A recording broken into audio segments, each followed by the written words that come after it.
The restaurant buzzed with energy. Laughter, the clinking of glasses, and the soft hum of background music filled the air. Golden garlands hung from the ceiling, casting a warm light on the long dining table where I sat with my colleagues, celebrating this evening. It was supposed to be special. My evening.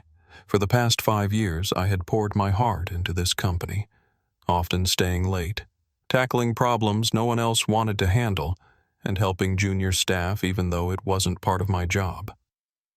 My boss, Richard, had been hinting for months that I was next in line for the senior manager position, and tonight, at this very party, my promotion was to be announced. I had imagined this moment hundreds of times. The applause, the pride, the recognition. I adjusted the hem of my dark blue dress and looked around the table. My team was in high spirits, celebrating the company's quarterly success. At the head of the table, Richard stood up, tapping his fork against his wine glass to get everyone's attention. The room fell silent. My heart pounded with anticipation. "Tonight," he began, in his deep voice, cutting through the noise. "I want to recognize someone truly exceptional who has shown incredible dedication, energy, and talent in a very short time with our company. It's rare to find someone who can make such an impact in just 3 months." My smile faltered. 3 months? Richard turned to my colleague Lisa, the new hire. "Lisa," he continued, "you've exceeded all our expectations. Your leadership, creativity, and problem-solving skills have impressed us all. So I'm thrilled to officially announce your promotion to senior manager. Congratulations." The room erupted in applause. I sat frozen, my fingers clutching the stem of my champagne glass.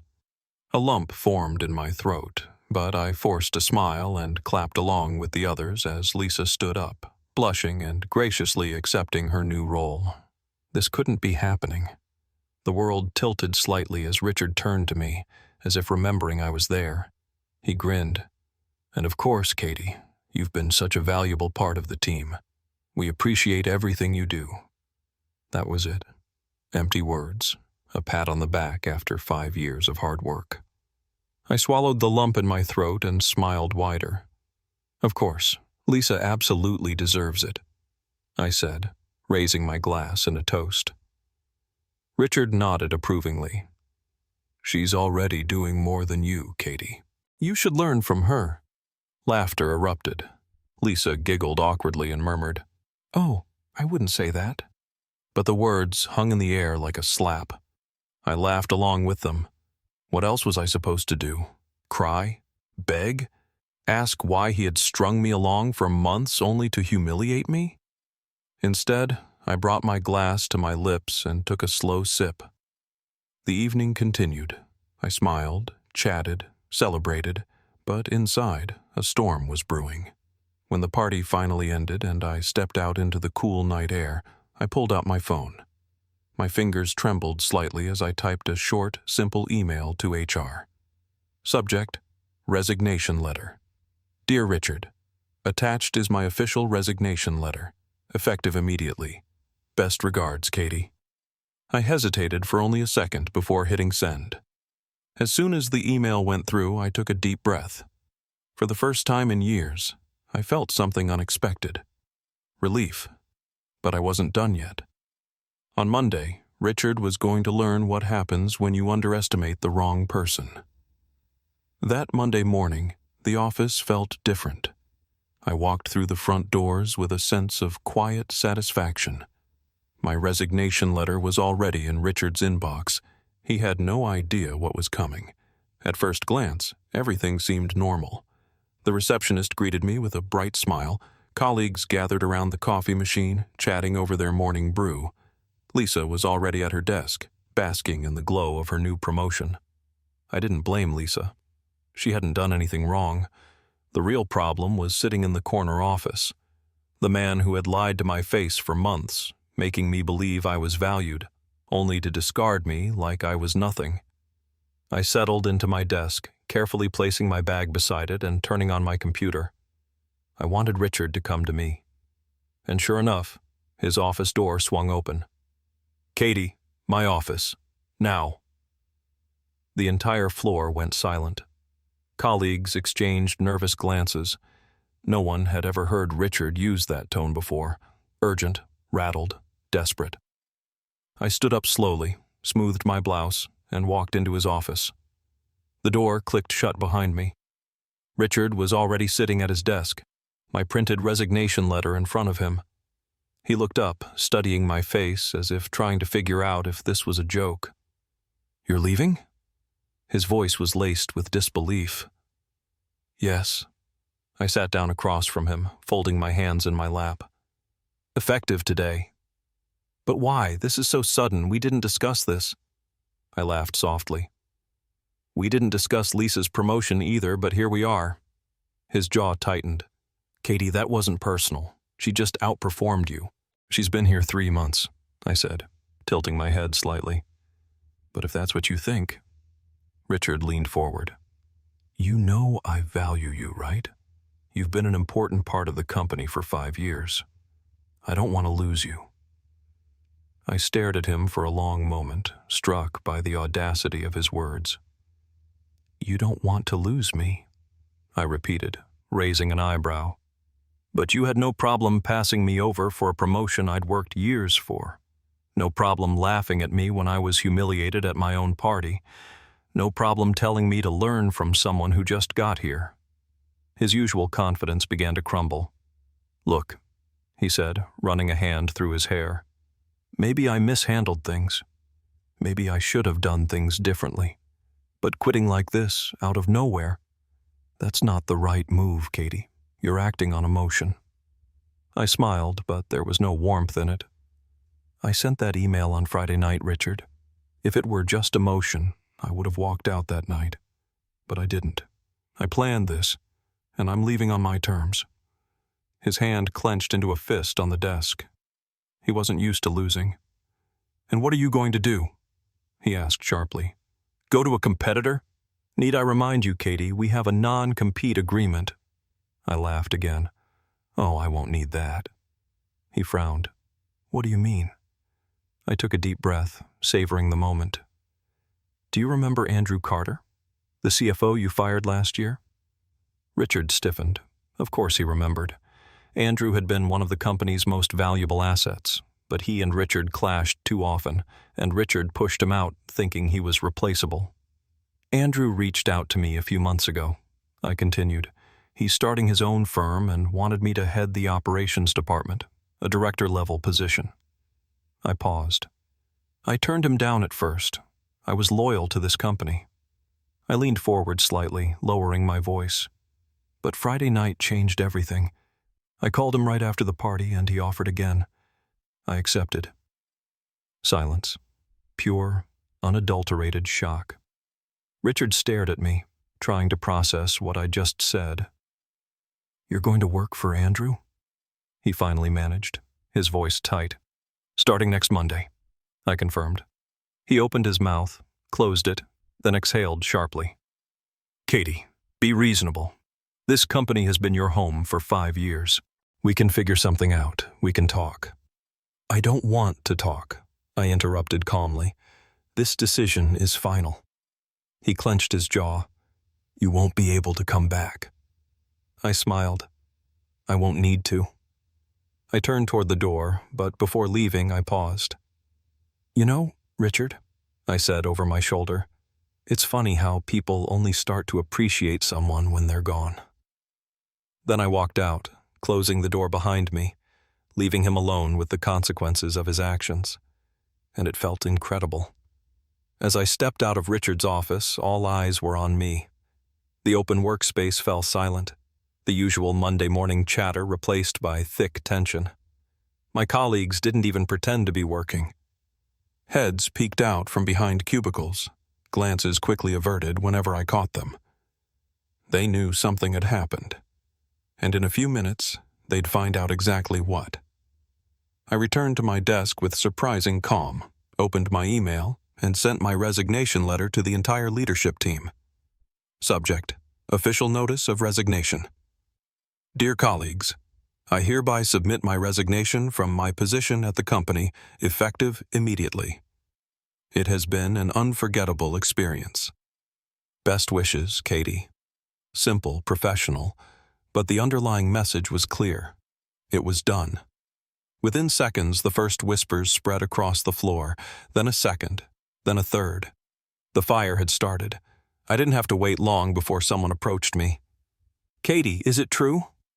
I turned and saw Rachel, one of the few people I actually trusted in this place. She looked stunned. I nodded, offering a small smile. "Yeah, it's time to move on." She exhaled sharply, shaking her head. "Wow, wow. I get it, but I didn't think you'd actually leave." Richard didn't think so either, I muttered. She let out a half laugh, half gasp. "Well, he's an idiot. Everyone here knows you deserved that promotion." A few more colleagues started inching closer to my desk, pretending to be busy but clearly eavesdropping. Even Lisa lifted her head from across the room, her gaze darting between me and Richard's office, as if she couldn't decide whether to feel guilty or relieved. I could sense her hesitation. She wanted to say something, but she didn't. And honestly, I didn't care. 10 minutes later, as I packed up the last of my personal belongings, a new urgent email popped up in my inbox. Subject: Urgent. Let's talk. Meeting in 15 minutes. My office. I stared at the email for a long moment before sighing. Desperate people do desperate things. I took my time walking back to his office. As I stepped inside, the door shut quietly behind me. Richard looked different. The arrogance was gone. The smugness had vanished. Instead, he looked like a man who had just realized he had made a very big mistake. "Katie," he started, leaning forward. "Let's talk." "You're making a rash decision," I chuckled quietly. "Richard, I gave this company 5 years of my life. The only rash decision here is yours." His lips pressed into a thin line. "Look, I admit I handled the promotion situation poorly, but we can fix this. I'm willing to offer you the same as Andrew." I tilted my head. "You don't even know what Andrew is offering me." "What does it matter?" he cut in. "We'll figure something out. I can give you a higher salary, more flexibility, maybe even—" I raised my hand, stopping him. "You don't get it, do you?" Silence. I leaned forward. "It was never about the money. It was about respect." His jaw tightened. "I don't want to stay in a company where my work goes unnoticed until I threaten to leave. I don't want to be offered something only when I already have one foot out the door. If I wasn't valuable to you before, why should I believe I suddenly am now?" Richard's nostrils flared slightly. He wasn't used to losing control of the conversation. "Katie, be reasonable. You're walking away from a stable position for what? Some startup that may not even survive?" I smiled. "That startup is led by someone who values my contributions, and I'd rather bet on myself than stay in a place where I'm treated as disposable." I stood up. "Goodbye, Richard." Packing up the last of my belongings felt surreal. As I carried my box toward the elevator, a few colleagues gave me quiet, subtle claps, small gestures of recognition, my silent victory. They knew. Lisa, still seated at her desk, finally gathered the courage to stand up and approach me. "Katie, I didn't know." I raised an eyebrow. "Didn't know what?" Her mouth opened, then closed again. Of course, she knew. Maybe she hadn't orchestrated it, but she had benefited from my loss. "It's okay, Lisa," I said, not unkindly. "Enjoy the promotion." She flinched, but I had already stepped into the elevator. As the doors closed, I exhaled slowly. This wasn't just the end. It was a beginning. The following Monday, after walking out of Richard's office for the last time, I stood in front of a sleek glass building, taking in my fresh start. Carter & Associates, Andrew's company, was smaller than my old one, but it was filled with energy and ambition. Here, people were building something new, not just maintaining a machine created by someone else. I stepped inside, feeling excitement for the first time in years. No more dismissal, no more being undervalued, No more Richard. As the elevator carried me to the top floor, I caught my reflection in the mirrored doors. I looked different, more confident, more alive. This wasn't just a new job, it was freedom. When I entered my new office, a real office with floor-to-ceiling windows and a door I could actually close, I knew I had made the right choice. The morning was filled with introductions, meetings, and onboarding, but everything felt different here. For starters, people listened. During my first leadership meeting, Andrew turned to me with a smile. "Katie, I want you to lead our new initiative. We're restructuring the operations department, and with your experience, you're the best person for the job." Just like that. No bargaining, no need to prove myself over and over again. They already knew my worth. I nodded, suppressing the urge to look around, half expecting this to be some kind of test. "Gladly," I said simply. A few new colleagues smiled approvingly. Andrew nodded, as if he expected nothing less. This is how it should be, I thought. No games, no politics, just respect. The first signs of Richard's downfall appeared 2 days after I left. My phone buzzed with a message from Rachel. "Katie, oh my God, Richard is losing it. Ever since you left, everything's falling apart." I smirked, but kept reading. "He had to call an emergency meeting because no one knows how to handle half the things you did. Turns out Lisa doesn't actually do more than you. She doesn't even know what she's doing." I laughed out loud. Of course. Of course, Richard had overestimated Lisa's abilities and underestimated mine. A second message came in. "Oh, and one more thing. 3 clients have already asked for you by name. When they found out you left, they weren't happy." A wave of satisfaction washed over me. Richard had taken me for granted for years, and now he was learning the lesson he should have learned long ago. Some people are simply irreplaceable. That same day, while I was reviewing strategic documents in my new office, my assistant peeked in. "Katie, you have a call on line 1. It's Dawson and Company. They said they used to work with you and want to discuss moving their account." I blinked. Dawson and Company was one of the biggest client accounts at my previous job. "Put them through," I said, keeping my voice steady, though my heart pounded. A moment later, I heard the familiar voice of Mark Dawson, the CEO. "Katie," he said warmly, "I heard you moved to Carter & Associates. Let's talk." Leaning back in my chair, I smiled slowly. "Of course, Mark. How can I help?" By the end of the week, 3 of my former company's biggest clients had reached out, all expressing the same frustration. "It's just not the same since you left. We don't feel like we're in good hands anymore." If I was leading operations at Carter & Associates, they were ready to make the switch, and one by one they did. I hadn't poached clients. I didn't need to. They left on their own, because they trusted me, not the company I used to work for. And Richard? He was scrambling. Rachel kept me updated. "Lisa's drowning. She's completely unprepared for the role. Heard Richard screaming at the execs behind closed doors this morning. The board is furious about the client losses. Investors aren't happy. They're pressuring Richard to fix this, fast." I could only imagine his face, the panic, the regret, and the best part? I hadn't even tried to hurt him. I was just thriving somewhere else. That Friday evening, as I wrapped up my workday, my phone buzzed with an email from Richard. I raised an eyebrow and opened it. Subject: Proposal.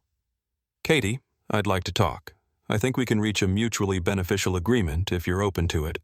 Let's set up a meeting next week to discuss options. Looking forward to your response. Richard." I leaned back in my chair, laughing softly. He was desperate, and for the first time in 5 years, all the power was mine. I stared at Richard's email for a few moments, savoring the irony. The man who had dismissed me so easily, who had laughed at me, who claimed Lisa did more than I ever did, was now reaching out to me. And I knew why. His world was falling apart. I didn't rush my reply. I composed it calmly, without urgency, without desperation, completely in control. Subject: Proposal. Richard, I'm available for a brief meeting on Monday at 10 a.m. Let me know if that works for you. Best, Katie. I hit send and closed my laptop. I wasn't going to that meeting to negotiate. I was going to watch him squirm. At exactly 10 a.m. on Monday, I walked into the familiar glass office building I had left just weeks ago. Everything felt different. The receptionist hesitated before greeting me uncertainly. Was I a visitor or a ghost from the past? Employees stole glances as I passed. They all knew. And then, when I entered Richard's office, I saw him. He looked terrible. Dark circles under his eyes, nervous energy in the way he sat, his fingers restlessly tapping on the table. This was not the arrogant man who had belittled me weeks ago. "Thank you for coming," he said, forcing a strained smile. I sat down, crossing my legs and placing my hands on my lap. "Of course. What's on your mind?" He exhaled and leaned forward. "I won't waste your time. We need you back, Katie." I said nothing, letting his words hang in the air, heavy with irony. He continued, "I underestimated your role here, I admit it. But we can fix that. If you return, I'm willing to offer you a significant salary increase, a senior executive position, and full control over your department." He leaned back, clearly expecting me to be impressed. I wasn't. I tilted my head.